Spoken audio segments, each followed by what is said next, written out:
All right, my name is Rich Schmidt. I'm here with Ray Walsh. We're at Territorial Vineyards and Wine Company in Eugene. It's March 10th, 2022. Ray, thanks so much for joining us today. First question to get us started is why wine? Why wine? Whoa. I guess I didn't really choose wine, it chose me. I grew up in West Auckland, and at the time it was the biggest wine region. However, we weren't involved in a wine family, but it was always around where we lived, and so wine was something was on the table growing up, something we were allowed to sip and try, and sherry on Sunday after church with the grandparents. So it was not something forbidden or unknown, so it was something I was always intrigued with, growing up. But never really thought of it as a career.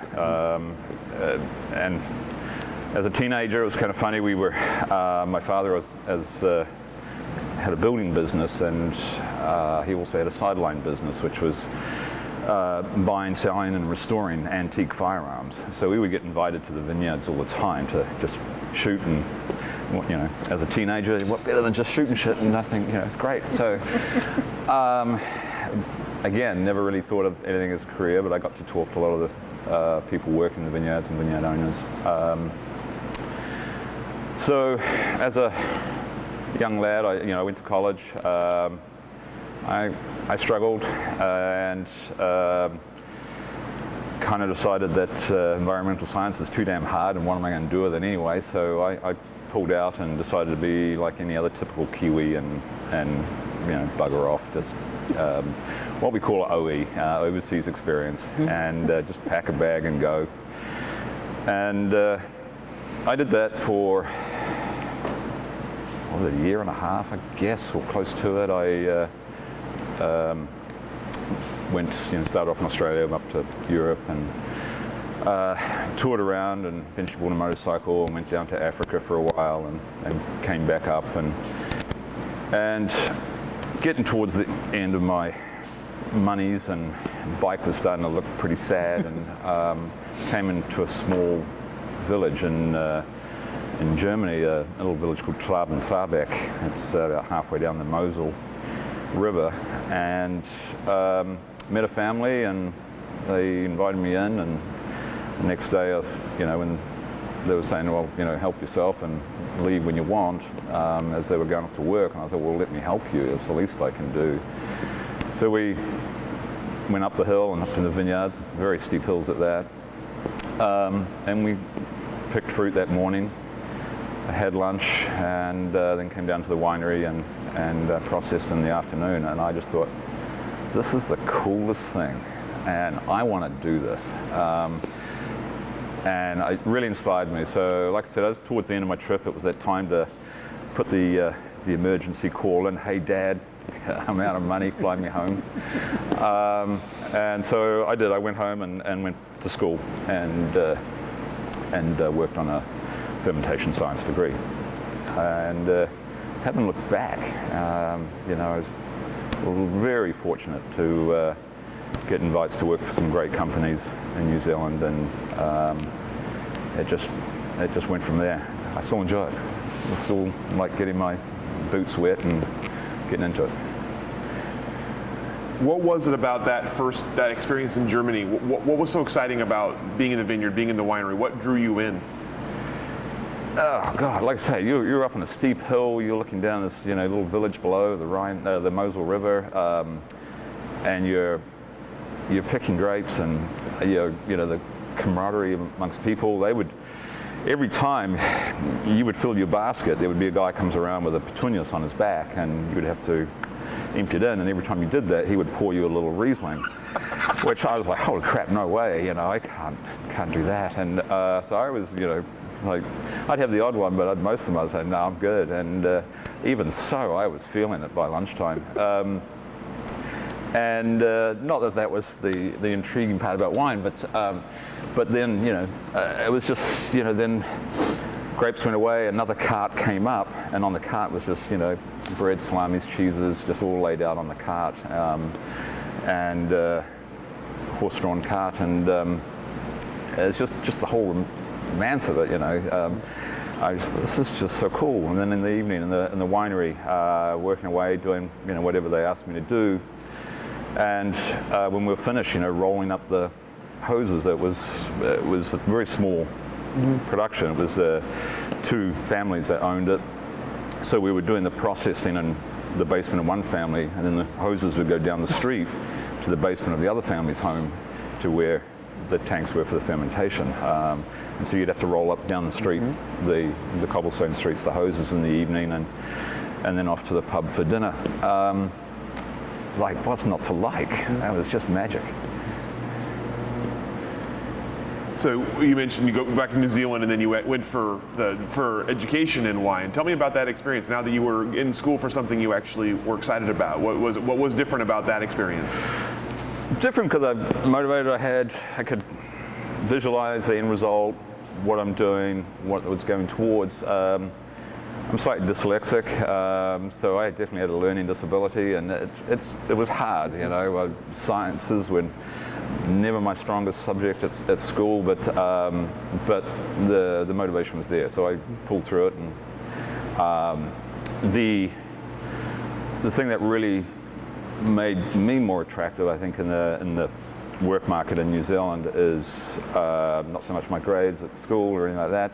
It was more I would volunteer for anything that was going. So whether it be a wine competition just to pour the wines to the judges, or to get out and prune vineyards, well, the worst that everyone hates, the pulling a brush. If it meant I was in the face of people and getting the opportunity to chat with them, I was there. And so when I was invited to come talk to a winery, the Villa Maria group, which is one of the bigger wineries in New Zealand, as soon as they turned up for the interview, they went, "Oh, it's you." Yeah, so everyone had seen me in the industry. Everyone knew who I was, maybe not by name, but they knew me by face. So, and someone at that winery told me later, they said, "We knew you had the job as soon as we saw you, because you were everywhere." So yeah. So as you were in school and working toward graduation, what were you thinking about as like a long-term plan? Did you have an idea? You said you could visualize an end result. So what was that end result? What were you hoping for? I don't know if I ever thought that far ahead. I just wanted to get in the business, and I wanted to do it right. And so Villa Maria Group was definitely one of the wineries at the time that was definitely high in all the awards, and that's a big part of marketing New Zealand wines, as making sure you're getting your name out there award-wise, Wine Spectator, all that sort of stuff. And so we were making a lot of noise, creating a lot of good wines. But I still wanted to move on, and so I was poking my nose around Cooper's Creek, because Kim Crawford was the winemaker there, and then he eventually took me on, and after I think I bugged him for a good 6 months or a year, so I got to work with him, and he was magic, pretty amazing guy to work for, and just his way of doing things, totally different to what I'd just previously learned, and just his attitude, you're getting frustrated, pissed off, then go fire off some golf balls or a shotgun into the vineyard, and come back with 5 minutes, 10 minutes, half an hour later when you're ready to get back into it. It was just a great way to work with wine, really. So as far as the long-term career, no, I still didn't really know. I know one thing. I remember talking to Kim that I wanted to go to the Pinot Noir conference down in Centro Otago. Centro Otago was just starting off and becoming the new thing, and they were having the conference down there, and I thought this would be really good to go to. I kind of was really just starting to get intrigued by Pinot Noirs. The delicacy, the prettiness. We were working mostly more with bigger reds, and as well as the white wines. Sauvignon Blanc, of course, it's the biggest variety of New Zealand. But so I remember Kim's answer. It was like, why? Why do you want to go hang out with those Pinot Noir people? They're just weird. And I was like, why? Well, that's interesting. I never thought of it that way, or wondered why he even thought of it that way. But so I kind of was like, okay, took it with a grain of salt, but was still always intrigued by it. So I decided to take a break, ask him could I just, take off, and I wanted to visit the US and Canada and just have a look around some other wine regions and kind of explore. So I started my trip in BC, went over to the Okanagan, and thought, wow, there's some pretty magical things going on here, magical place, really neat. Came down to Washington and was quite impressed by just the quality of the big reds there. To Oregon, and leaving California for my last, because I knew some things about California wines and was kind of expecting that to be the highlight of my trip, and realizing everything else was the highlight because I didn't know anything about it. But Oregon was the biggest of those highlights. Intrigued me the soil, the valley here, the people that were involved in the industry, and it was a pretty small industry back then, in the mid 80s, and very passionate people, the few people I met, and I could see with their passion and the soils and everything that was going on that this was a place that would really boom. And some of the wines were not quite my cup of tea, and I wondered, I didn't know a lot of what their practices were, but kind of wondered if that was where an area of improvement could be. And I always locked that in the back of my mind, this a place to come back to, and so I did. About 5 years later, I wrote to a bunch of wineries. 4 wineries said, "Yeah, come on over." And of the 4, I chose King Estate, mainly because just what they had to offer as far as I would be seeing fruit from all over the valley. They were going to be working with 40 different vineyards. They were going to be pretty much new to the whole thing. So you're going to be thrown in. They had the winemaker Will Buckland there, and I was going to be assisting him with really working with pulling in fruit a little early, doing some base trials, learning what the nutrient values were, pretty much getting all the information as quick as I could, so when that fruit did come in over the weigh scale, I could handle that over to Will, and he had a good grasp on what was going to be the best decisions to make for making those wines. So it was a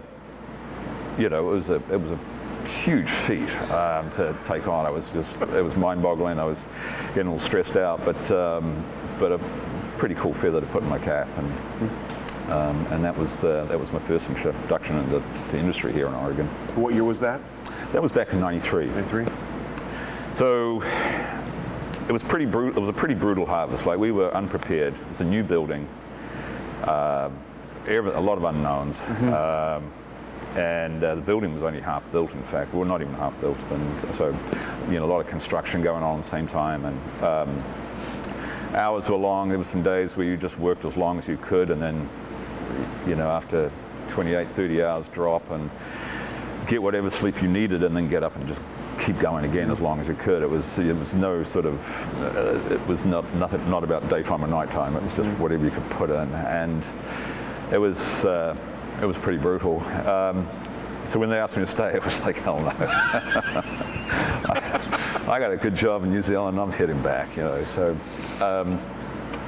but they asked me the following year that would I be interested in coming back and doing it all again, and I laid down the conditions of not like that, So, yeah, I'd come back if we can get it all organised, and so I did. So I returned in '94. Yeah. What was your, outside of the kind of crazy conditions of which the harvest, tell me, how did you compare making wine in Oregon, making wine in New Zealand? What were the similarities between the two, and was there anything unique or different for Oregon that you had to kind of pick up along the way? Well, I guess one of the things, when you're working with those bigger reds, you're not worried as much. You're trying to break the skins. You are trying to do extractions. Sauvignon Blanc is a pretty hardy skin varietal. Chardonnay much the same. So, the real concept for me that was completely different when I came to Oregon was, gentle handling, being respectful, being nice to the fruit, and I never really thought of it that way. It was always about production, and so that was. I think that was one of the things that really made that light bulb go off for me.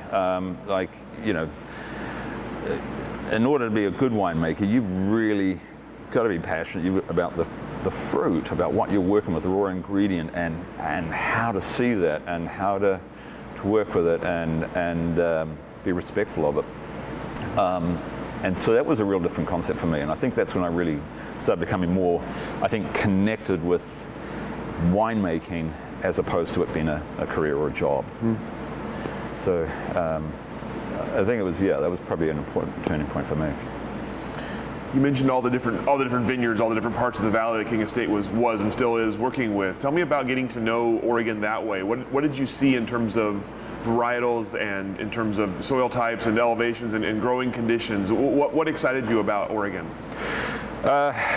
So the Willamette Valley for sure was pretty much mostly everything we were working within. There was a little bit of Southern Oregon. It was great to be able to do all those lineups, tasting valley. Everyone in the industry was starting to spout off the word terroir.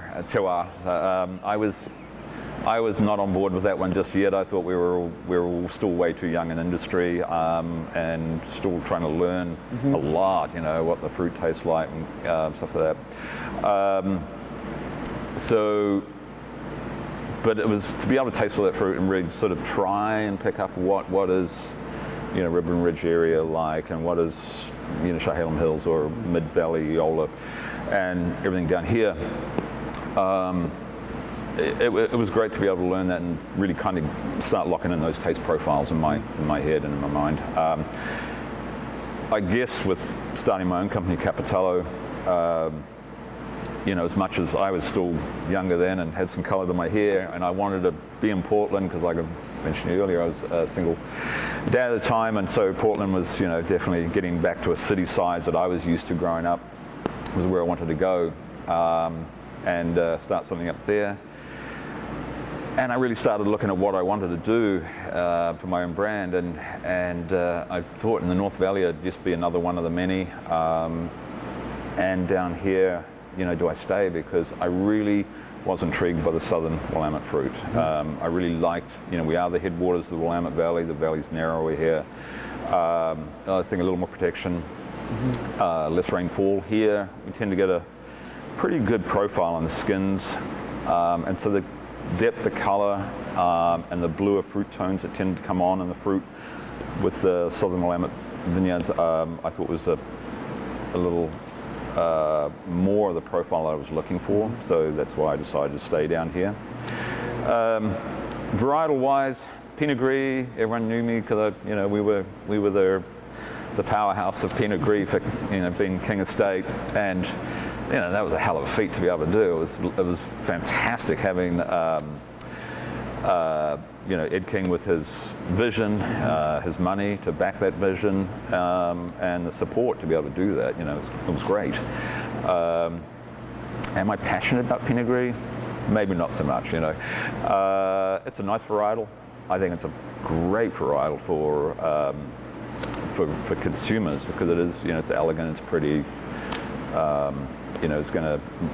It's most people can drink and go, oh, that's a balanced wine, So it's not a white wine I truly get passionate about. I'm very much I'm a Kiwi. I'm a Sauvignon Blanc guy through and through. It was one of my frustrations at King because that was what I wanted to do. I saw Sauvignon Blanc fruit at Croft Vineyard. As far as I know, it's the first Sauvignon Blanc grown in the valley. And I wanted that. I wanted to grow that for King Estate, and they wouldn't let me, and it kind of annoyed me. So, so that's why I do it now for myself, and we make do four different Savies here, on some years 5. So yeah. You had mentioned Kim Crawford's warning about the kind of the weirdos in their Pinot Noir. What was your take on the people here who were making wine in Oregon and on Pinot Noir? I mean, obviously you were still kind of getting used to Pinot Noir as a varietal at that point. What did you think of it? What did you think of the Pinots being made here, and what did you think of the people making them? Yeah, I got busy when so it wasn't my plan to stay here. King Estate was always asking me to stay. I was like, like I said, I had a good home, good job. You're going to wonder all your life if you say no. That's the thing, So I thought, well, I have to do something. So I told them, I said, I will apply for residency. They were trying to get me a professional visa. I said no. I said, I'll apply for residency, and if I get it, I'll stay, and if I don't, we tried. And it was a way for me to kind of shut that chapter in a nice way for myself. And of course, I got the residency, and I thought, well, damn, that wasn't meant to happen.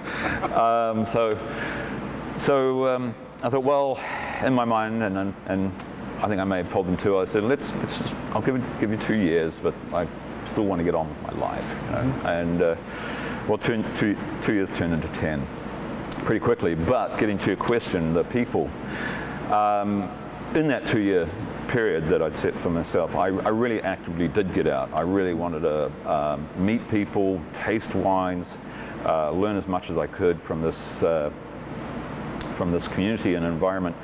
And I met some wonderful people, and top of my head, Joe Dobbs and Adam Campbell and Mark Velosic, and some very like-minded people that were very passionate about what they were doing, like me. And I got active in any events as far as wine events, the Pinot conferences and stuff like that. So Winemaking Styles, there was still, things were all over the board. I definitely saw that with Pinot Gris when I first got here. They were definitely all over the board, from cloudy ones to oak-aged ones, malolactic ones, So, we were still a young community, still learning. That was the fun thing for me. It was still being an active part of learning. Everyone, being involved in chatting with each other and trying techniques and tasting each other's wines. And so that part was probably, also, part of the fun part of being in this community. Mm-hmm. Yeah. And, it was pretty welcoming. So they didn't see me as a weirdo, so I didn't see them that way either. Well, I don't think as such anyway. So. Not to your face, at least. Yeah. So you mentioned 2 years turning into 10. So was that all at King Estate that you stayed? Pretty much. Okay. Yeah, that was 10 years. Will decided to move on in 1999 and handed over the reins. So became winemaker there at King Estate. Will went back to his family's vineyard down in Sonoma. Mm-hmm. Has a great brand down there, so the Buckland brand, and took over the reins. And so what was it? It was one of my birthdays. I came to the party, and I just realized, hell, I'm getting older, and I've got to make that change. I loved everything I did at King Estate. It was fantastic, to have that opportunity as a young winemaker, to have the support, like I say, with a lovely luxury winery.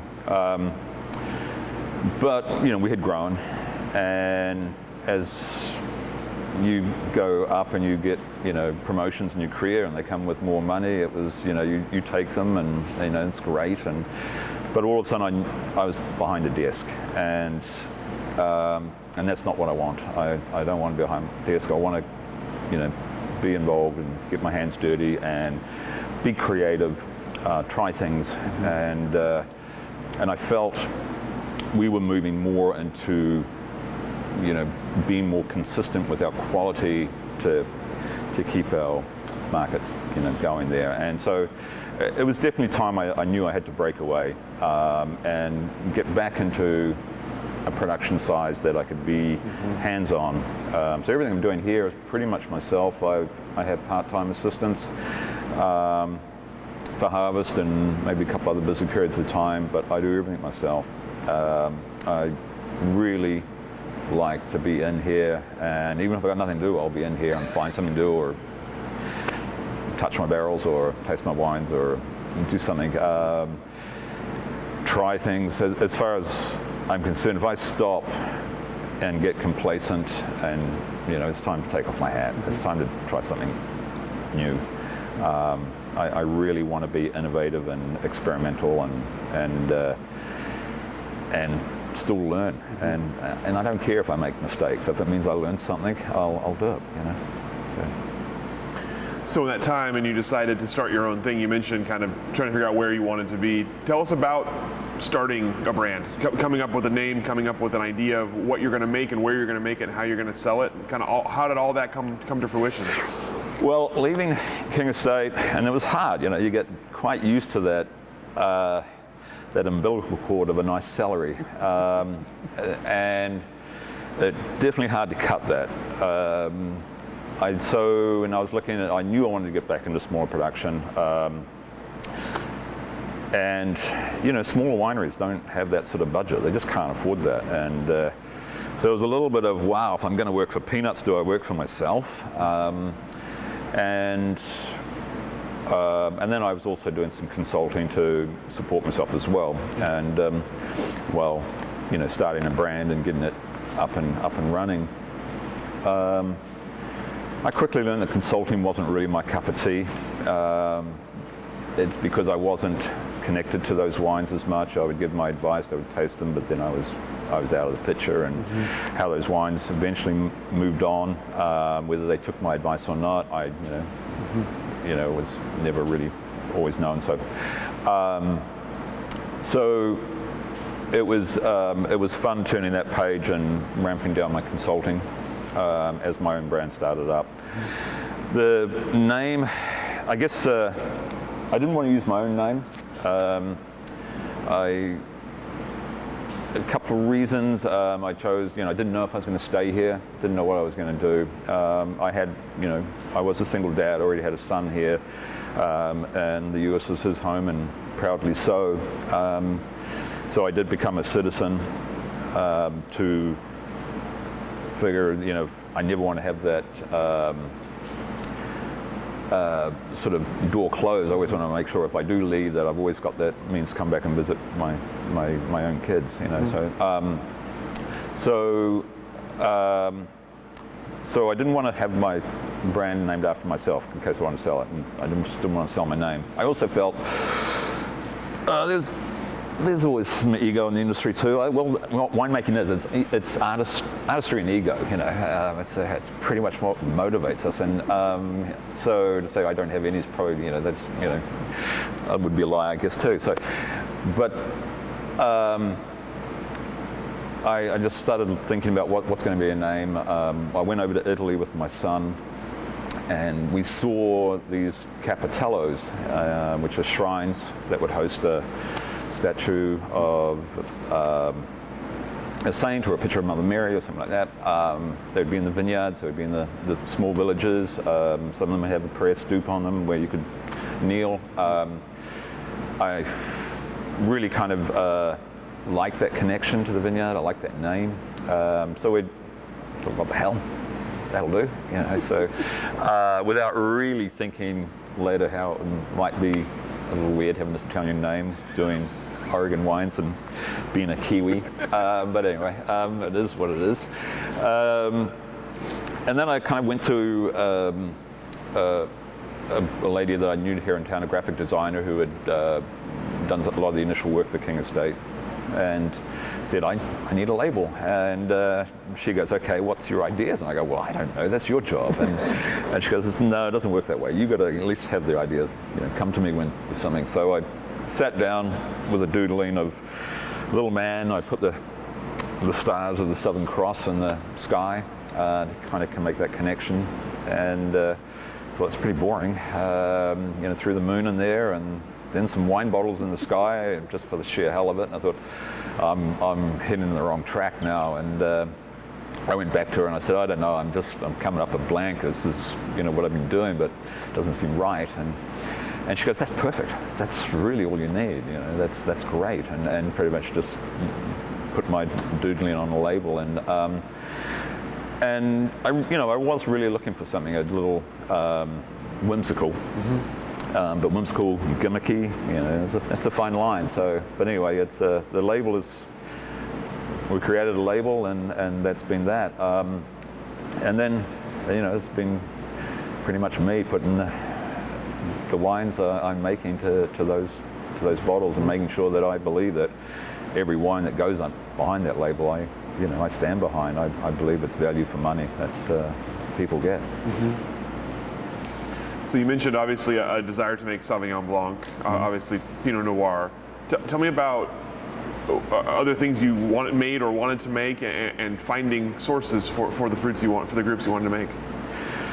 Well, Pinot Noir definitely. I love it here. It's like the complexity you can get with Pinot Noir here in Oregon. It's fantastic. One of the things I learnt was was Pinot Noir needs time. And I feel a lot of wineries are dictated by the next harvest, by economics. The wines are in barrel 11 months, and then next harvest is breathing down on them, and they get that wine out and get it bottled and free up those barrels so they're all ready, and voila, start the whole process over again.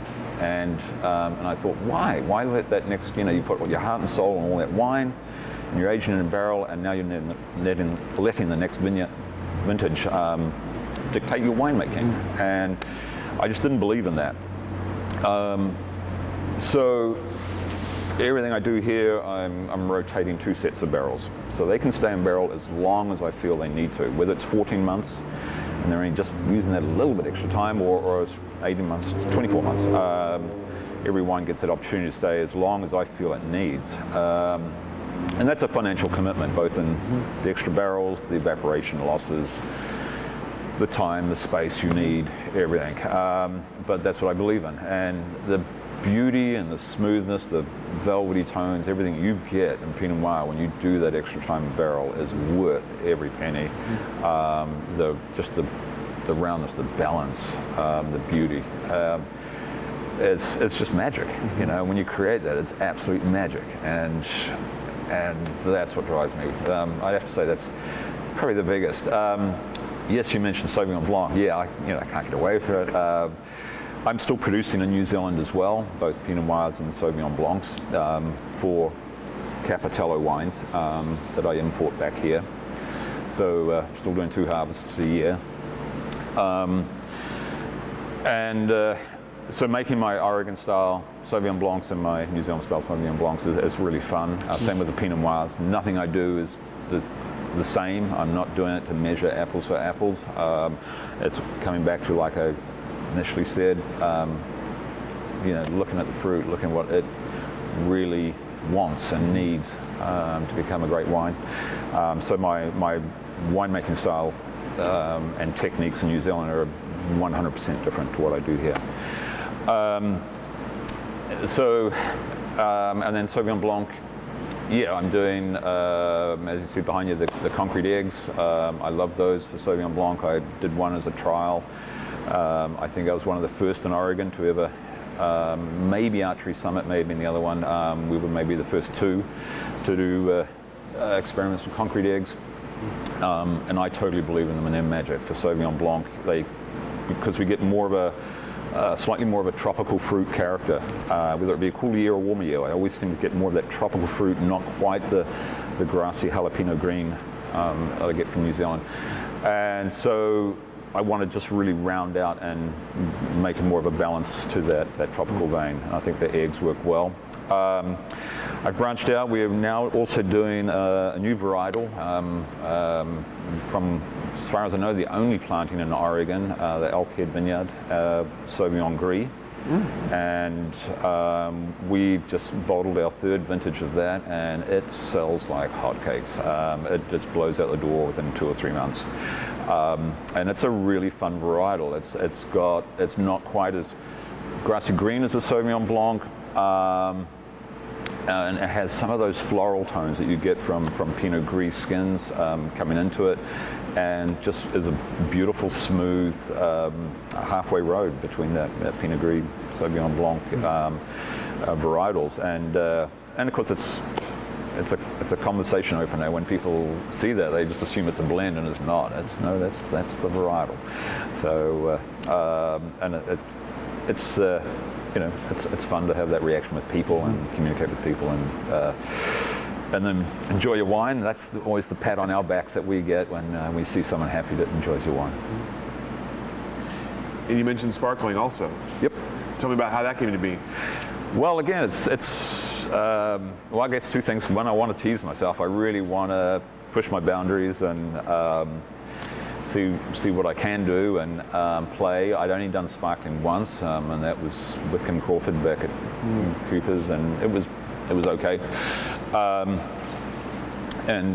I really wanted to do that. I've tasted some great sparklings, ones that just are rich, full, like Krug, and you think, holy cow, how do you make that? And so that was my inspiration. It was really to make something just rich and fat and luscious like that. So, and those are definitely longer tirage times. So again, burying money into the big hole of the winery, and so I've been doing that. I've been aiming for 5-year tirage times on my sparkling wines.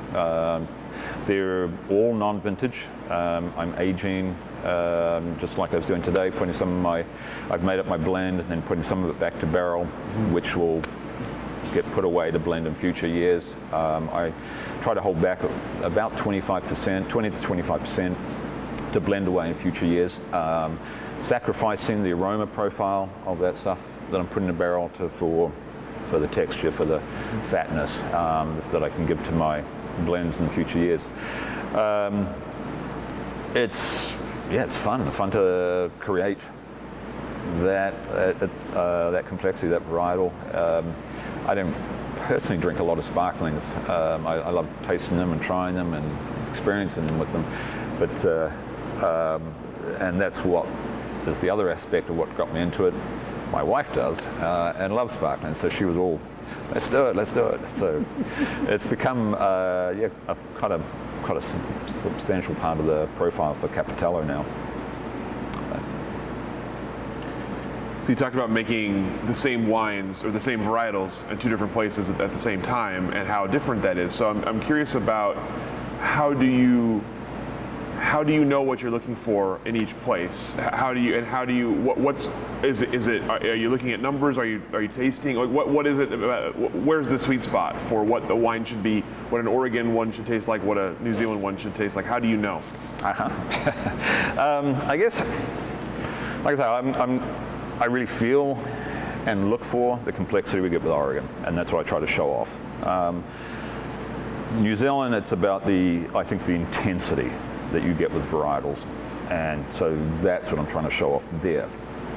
So with my Sauvignon Blancs, I'm picking them a little earlier, sometimes pick a portion of it probably a little earlier as well to get more greener tones, those jalapeno notes that just scream in the aroma profile, and use some yeast profiles and stuff to really express the thiols and bring that out. So Pinot Noir, much the same way. I'm doing cold soaks or more extracted methods, and really trying to bring out the flashiness. So my wife has nicknamed my wines. She calls my Oregon wines the classy ladies, and my New Zealand wines the sassy girls, and because that's how she experiences them, and that's pretty much a profile of them. And so here, like I mentioned with the Oregon, I'm doing longer barrel agings. I really want to babysit them and go for more that smooth and classic and complex. What about from a logistical perspective of having wines and vintages across the world from each other? How do you balance that from your perspective? Yeah, it can be a pain in the ass. But I love it. I love the challenge. I love the, getting down there. It's just the winemaking community down there in Marlborough of New Zealand, just the top of the South Island, is fantastic. And I have a lot of great friends in the industry there. And you can't drive home in the evening without, seeing, waving, or bumping into one of them at least. Or certainly if you go down to the local pub just to finish the evening with a glass of wine or a beer. And that's really cool. It's really fun. So it's a great community, and I would hate to deprive myself of that. So I enjoy that aspect of getting down there and being a part of it. As weary as it can be when there's some nights you're thinking, why the hell am I doing this? And you're tired and you just want to go home, and you're missing your kids back here and stuff like that. It is fun. And it means that it's the second time in a year that I get my hands dirty really being with wine. So logistically wise, I have to lean on some other people. There's a lot with the shipping and everything else, and I'm lucky that I have good friends down there, and there is, logistically it's set up. Most wines are all exported. It's an island. They make far more wine than they could ever consume. We talk pretty funny because we do consume a hell of a lot, but most of it gets exported all the same. So logistically wise, there's people there that can make it all happen. But those have been, that's been we've had a couple of difficult years, so getting down there has been a little more challenging, and logistically it's been really hard, and I'm looking forward to getting back down there this year. It's going to be a little easier. There's no quarantine, at least, as long as I prove negative on my COVID tests, and of course I have my proof of vaccine. So it's there. It's a challenge, but if it wasn't a challenge, it wouldn't be fun, right? So, yeah. How much time do you have to spend in New Zealand on a normal year to make the wines you want to make there? How long do you have to spend there? It's a challenge because you got family here. It's hard. I can't pull them away. It's always been a difficult part because of school. Mm-hmm. So you've got to kind of primarily be in one place to the other. So right now we're here in Oregon. So my vintage time down there is about 6 weeks, and you can ask any family person. 6 weeks is a long time away. So when you're in the heart of harvest, your mind's pretty much buried. So that helps you get through. It's when at the end of harvest, when things start to quieten down a little bit, that's probably the most difficult part for me. Mm-hmm. And then I'll get down there whenever I can for just real quick stints, whether it be 3, 4, 5 days. Last down there, taste wines, get bottling done, logistical stuff. See some families, get family members and friends, and drink far too much again, and get my accent tuned up, and then get on a plane and get back here. So that's pretty much the way it goes. So you told me about, before we started talking about this space, and you've been here for a few years now. Yep. Where were you previous to this, and how did you find this space? Actually, this space was, when I first started Capitello, this is where I did come. The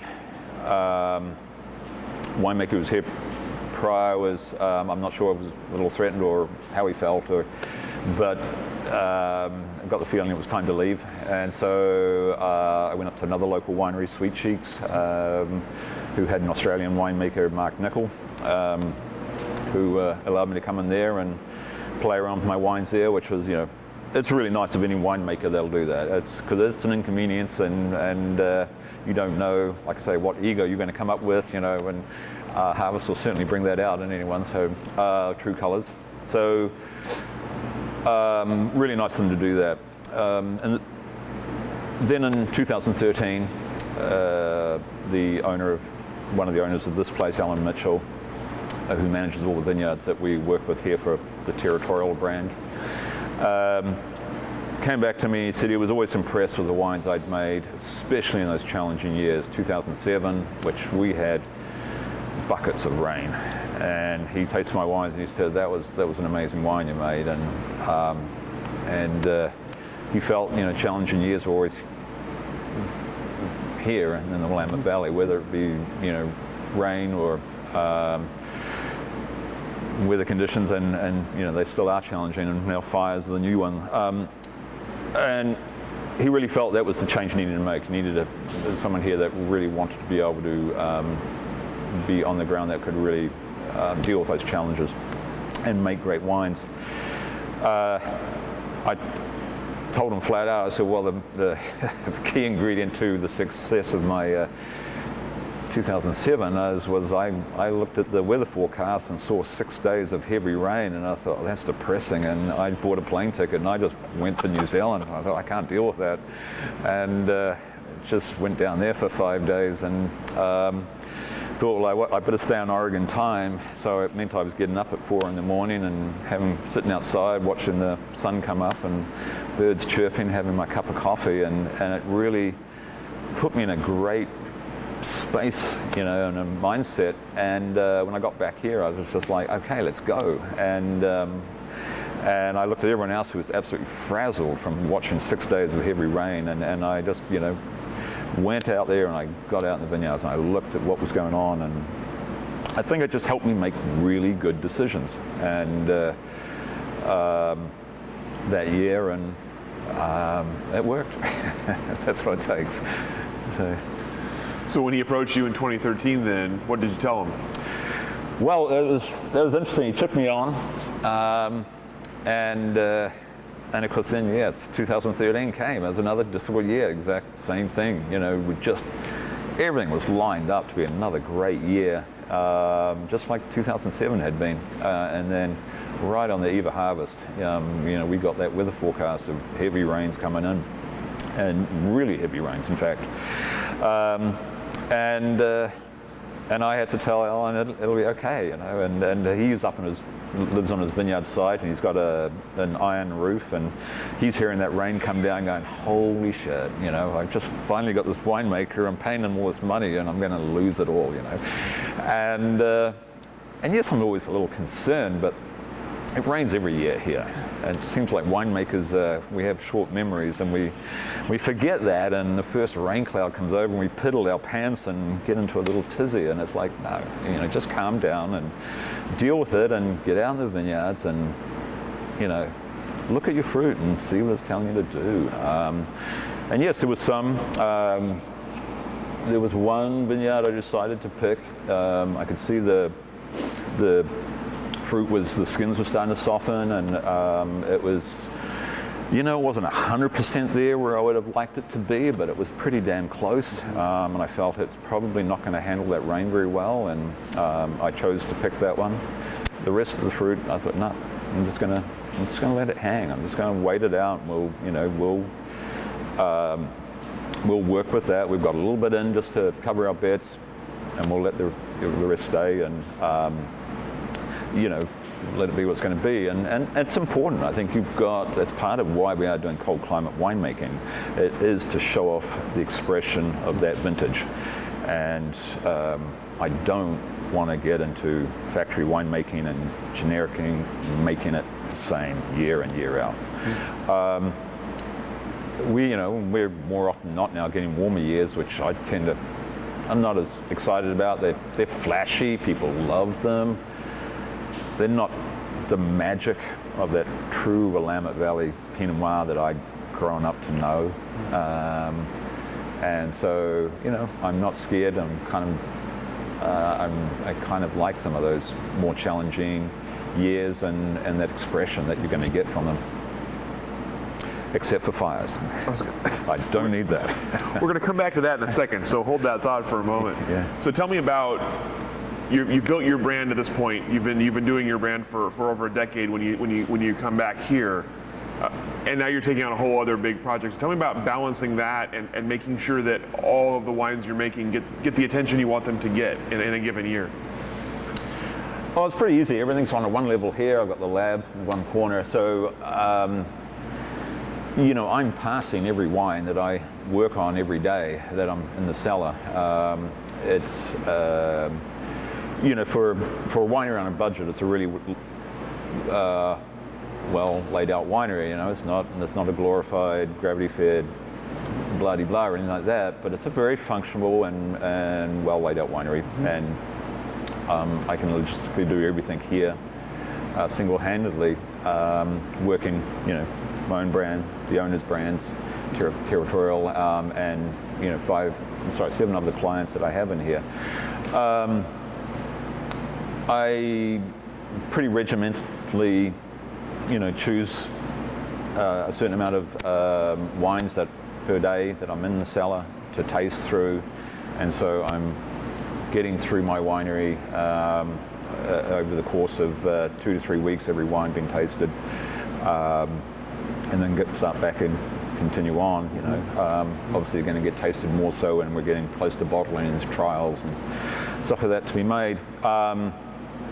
There's 2 things that I'm really trying to do, and I don't have my own personal vineyards, so my philosophy there is really to make the best wine, the most balanced and prettiest, everything I can do. I think that's one of the areas I do see still, and some of the wines made out of Oregon is not always the balance is there, and I think that's part of the key to really nail in on. But with all the other clients who I am working with here who do have their own vineyards, it's my mindset's different for them. It's about the expression of their vineyards, and that's what I really aim to try and offer. And I don't want every wine to come out of here going, oh, that tastes like a Ray Walsh wine. I would feel like I failed if that was the case. So those really are expressions of where they came from, and mine is the expression of the best wine I can possibly make, the expression of that vintage. So since you brought it up, let's talk about 2020 a little bit. Yeah. And you mentioned obviously COVID and its kind of the impact it had on your travels.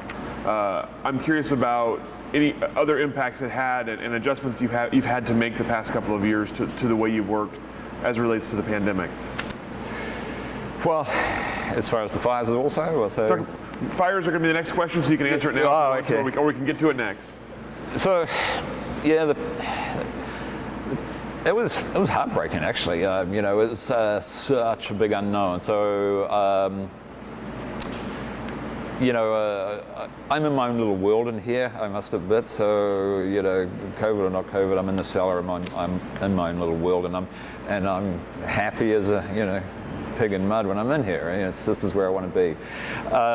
Yes, I have the tasting room building as well that retails our wines, and I'm in there on occasion, and that was depressing. It was depressing to see that joy gone, just exited. No people in the tasting room. We'd closed it down, curbside sales only, and trying to morph the new way, means of trying to work with the new situation. Are we even going to financially survive this? I did not know. I was wondering if that was the end of my brand and career. So it was quite scary, And then soon after that, we had the Black Lives Matter movement,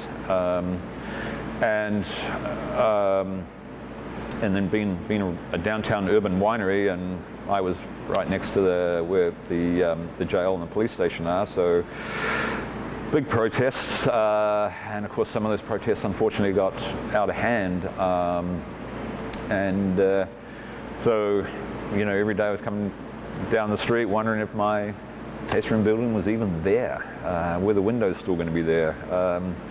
It was gut-wrenching. It was really, really hard. So part of the magic is, really, the magic's not just the wine, it's the people. The people who enjoy that wine and sit down with food or in your tasting room and tasting and the joy it creates, and just having that gone was brutal. brutal on the wallet, brutal on the energy.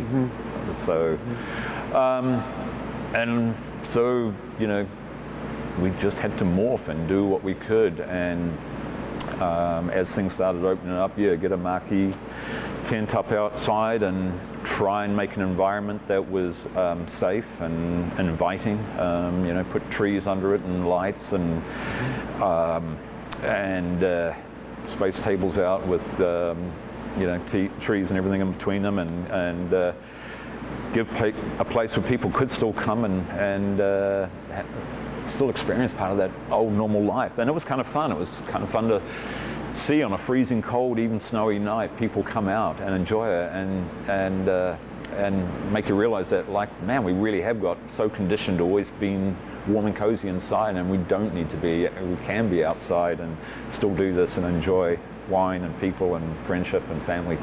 So that joy was starting to come back, and it was really great. And so, you know, there was a kind of a glimmer of hope there, and that's basically what you've got to lock onto in situations like that, is the hope, and the, you know, hopefully, you know, tomorrow will bring better days. And we're surely getting there.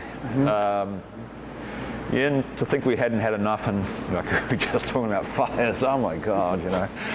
So the next challenge comes about. And I'll take on any challenge. I'll happily take on wine challenges and enjoy it and learn from it. And fires were definitely going to be the new one to learn from. I immediately got in touch with some of my buddies. Nick Schmidt, who's a consultant down in California, a former Kiwi who used to work at Cooper's Creek, where I'd worked in New Zealand. He's done a lot of consulting. He still does a lot of consulting up in BC, which has gone through fires, and Argentina, Chile. And got in touch with some of my New Zealand, Australian buddies who had gone through the situation and sort of see, you know, what to do. And pretty much most of them just said, pull the plug.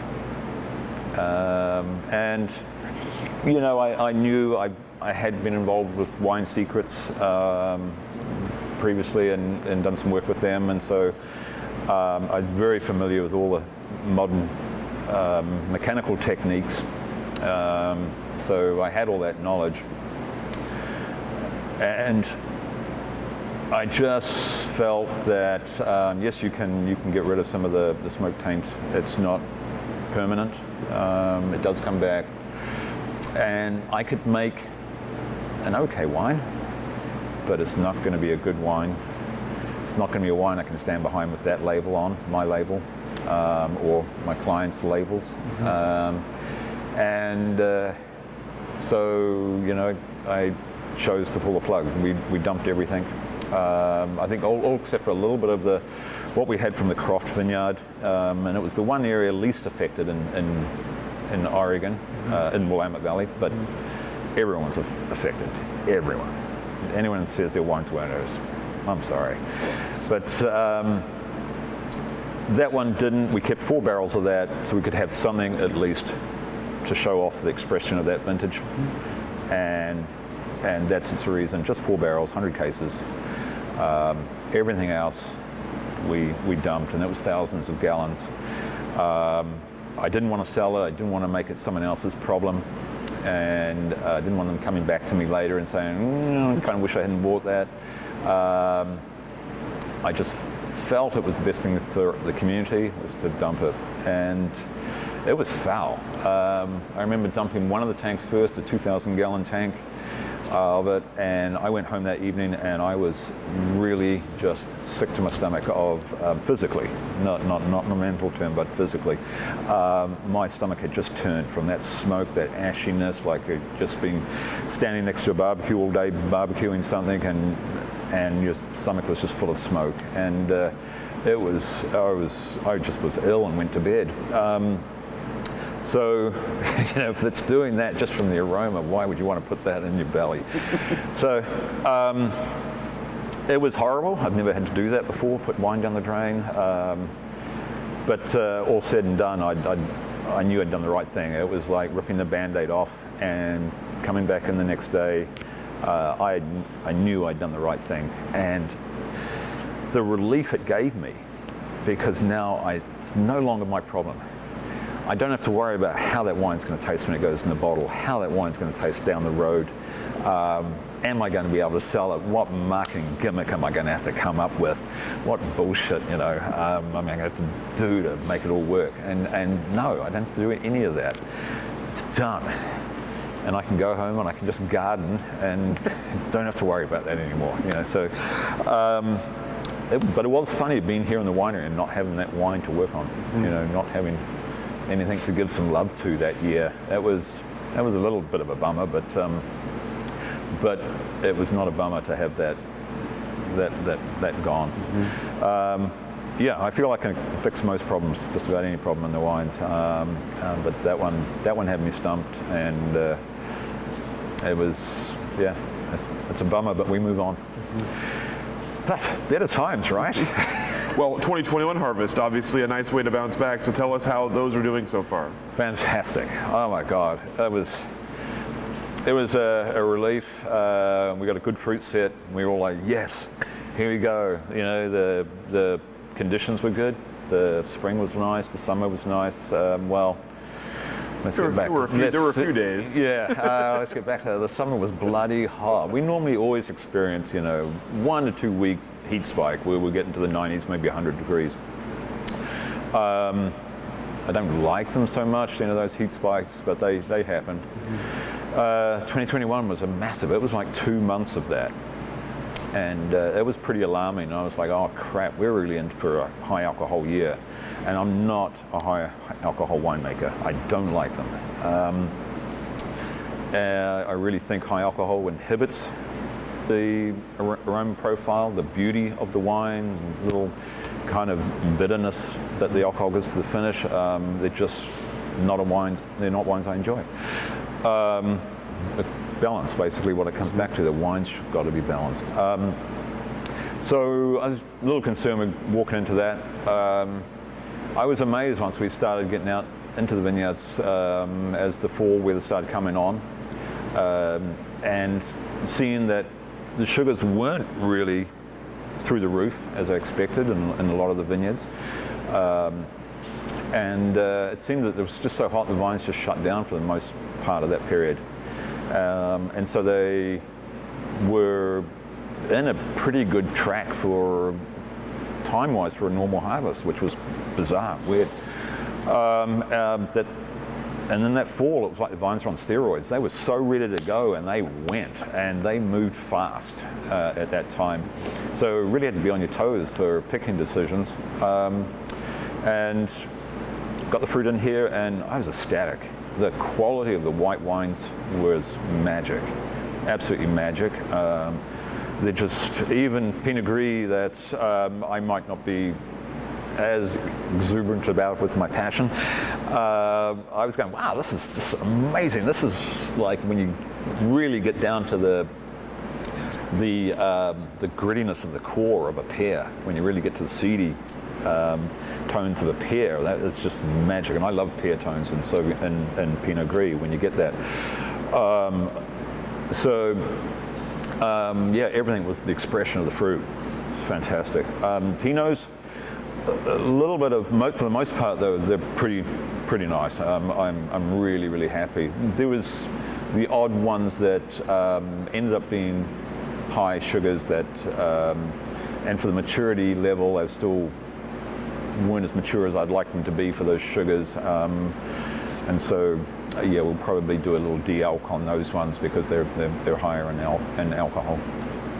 But for the most part, I would say, 90-95% magic. Yeah, and the volumes were up, so that was also the blessing about it. So we needed it.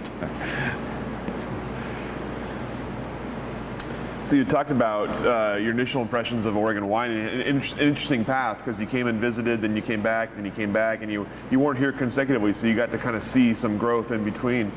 Now that you've been here for a while and you've seen the massive growth of the industry in the past couple of decades, tell me what the biggest changes are in the industry. What have you seen that is different now? What does the industry look like to you now in 2022? It's changing for sure. I think all us winemakers of the past few generations, or more than a few, 5 generations, and I've been part of that for 3 of those decades. So we've made a pretty good mark, a pretty good splash, and noise in the marketplace. And I'm really proud to be 30 of those 50 years been a part of that.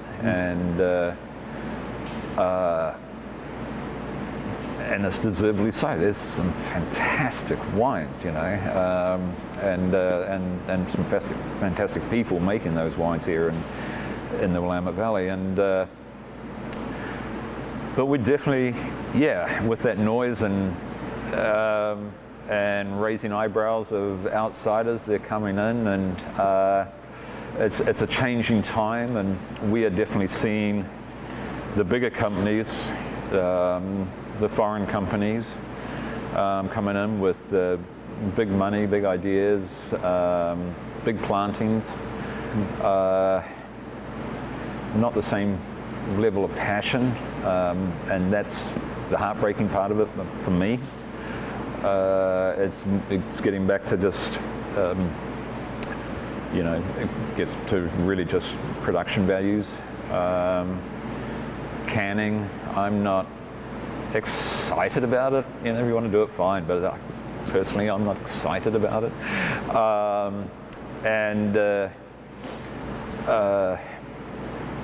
I don't know, it just for me is a little bit of a dumbing down of the name that of the Willamette Valley that we have worked so hard to put up there.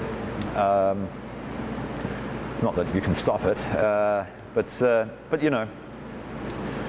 it is what it is, and there's always there's the good side also. It's like not everyone can afford a $40, $50, $60 bottle of Pinot, and so if they introduce Pinots at $20, they probably are bringing on the next generation of wine drinkers that are going to be excited to taste and experience that next level, and who will evaluate up to being my tomorrow's consumer. So I'm not 100% proponent, but it's never a level of winemaking that I would go back to. I'm too passionate and proud of what I've done and what I'm doing to get into production wine, big production winemaking. As you look ahead for the industry, what do you see coming next in the upcoming decade for Oregon wine? More of the same, or are there other things on the horizon that you're looking ahead to? I think there's a lot more openness to other varietals. It's funny, so like I mentioned, I was with Wine Secrets for a while doing some, in my consulting part of my career, and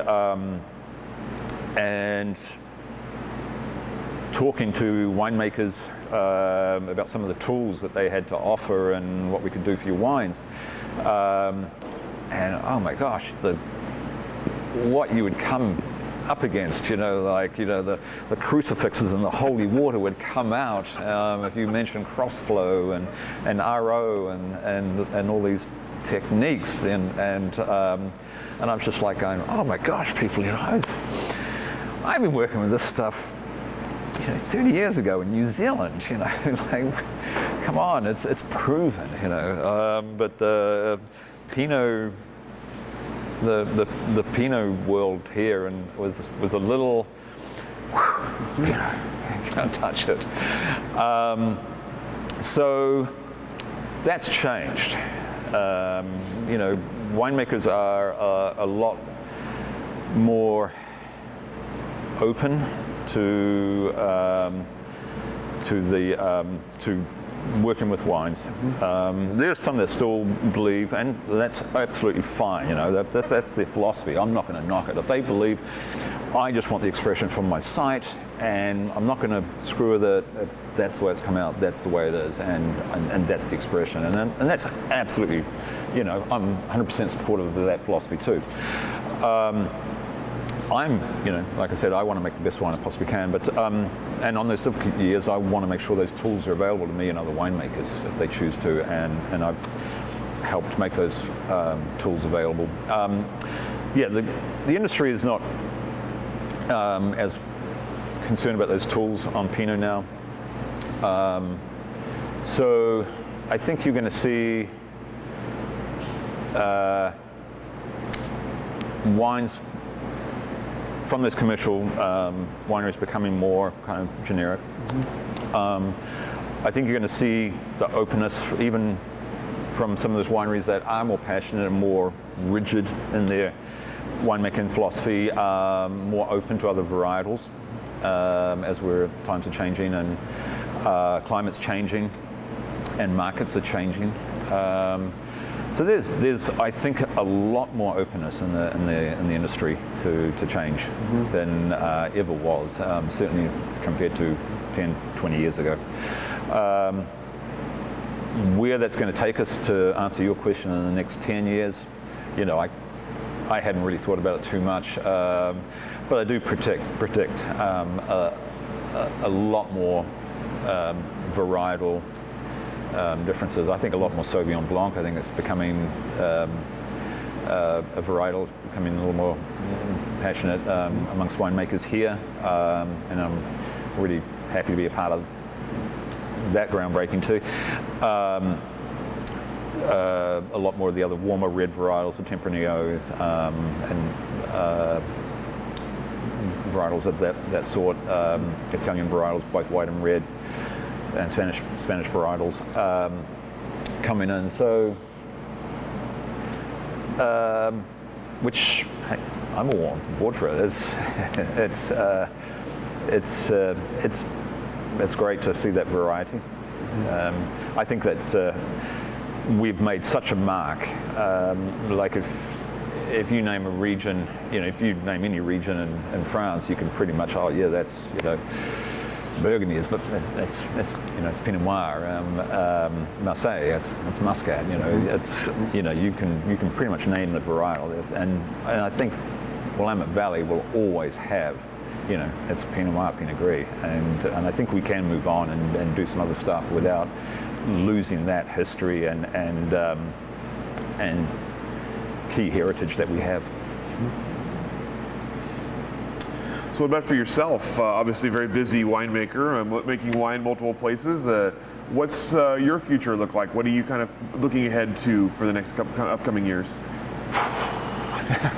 Well, playing really. So if there's another technique, another thing I can teach myself or learn, I'm still going to go ahead and do it. Varietal, like to be honest, I had to research Sauvignon Gris to get on board that one and bring it in, and if that means I'm turning heads, people go, what the hell? Then rock and roll, I'm doing the right thing, and that's what I want to keep doing. I want to keep turning heads, and so if I find another varietal out there that I think is suited to this community, and I think it's good for my portfolio, then yeah, I'm gonna give it a stab. And then techniques in the winery, you know, bring on a technique and play with it. I remember one technique I'd worked with 1 year on my Pinot Gris, because I wanted to give it just something a little more.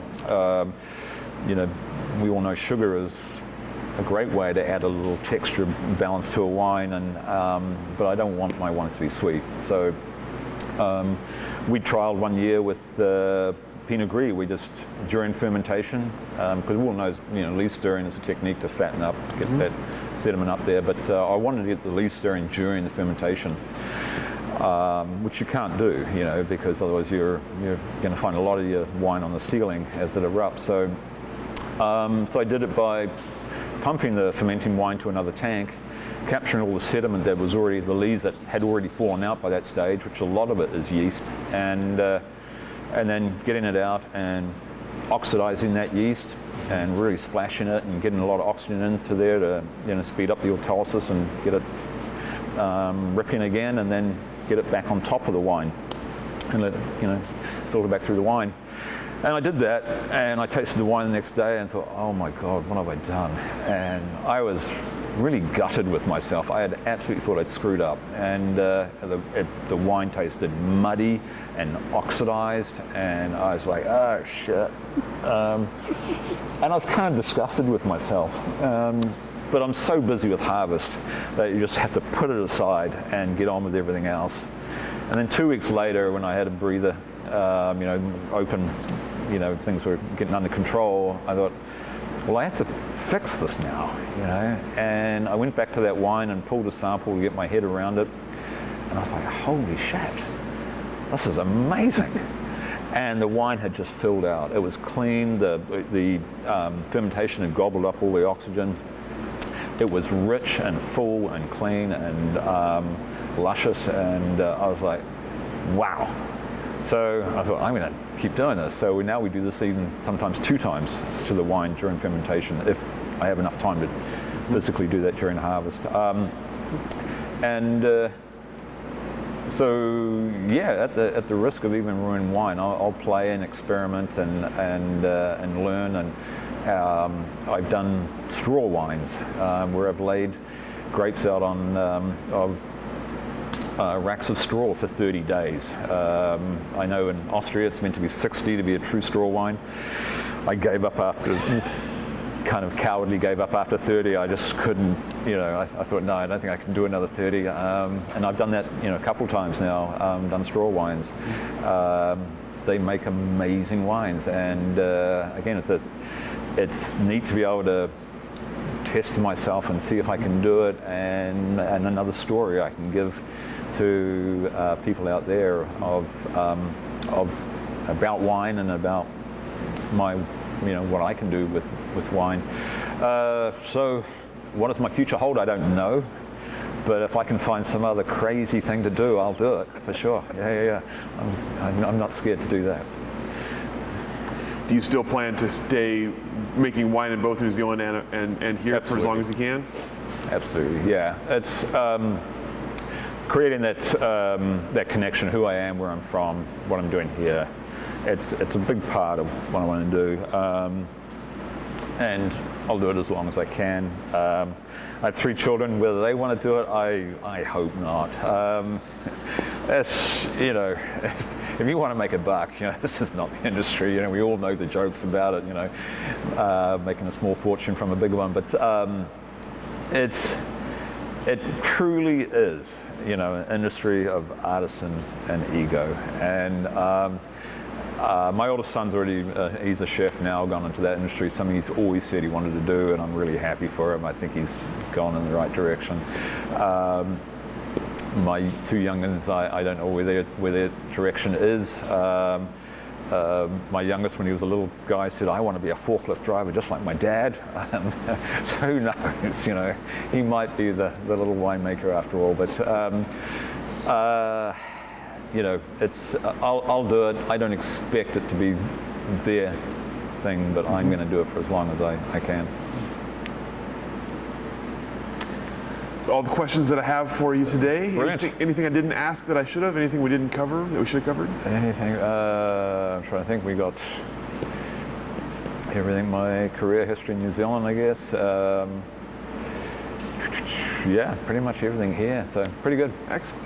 Cool. Thank you so much for your time, for your welcome. stories, for your wonderful humor. Always appreciate that, and we'll let you off the hook.